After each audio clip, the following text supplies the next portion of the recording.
On est dévastés. La peine, on aurait aimé plus, c'est sûr. La famille de Sylvie Deshaies souhaitait une peine plus sévère. Les gens qui vont prendre des sentences comme ça, il va falloir chercher des montants d'argent. On dit, monsieur, là, vous avez 4-5 000 par mois, vous vivez bien, ces enfants vont tout gérer ça, puis mais qui sortent, mais l'argent est là. Donc, c'est pas ça, là.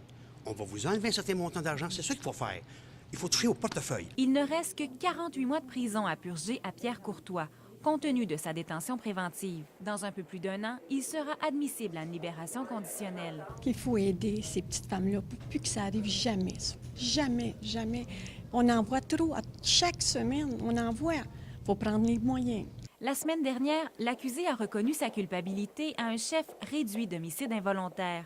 En juillet 2017, le couple qui venait de se réconcilier a eu une altercation. La victime est tombée au sol inconsciente et la croyant morte, l'accusé l'a jetée dans le coffre de sa voiture.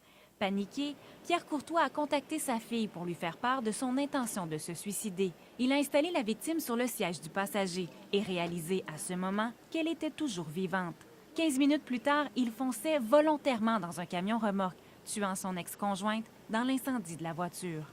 Dans son jugement, le juge a tenu compte de plusieurs facteurs aggravants, dont le contexte de violence conjugale, les voies de fait sur la victime avant l'accident et le délai écoulé avant que l'accusé passe à l'acte. Il y a eu plusieurs éléments que le juge a considérés, mais je pense que ce qui a pesé le plus lourd dans la balance, c'est le caractère soudain de l'événement et l'âge de monsieur. On va prendre le temps de regarder à tête reposée ce jugement-là.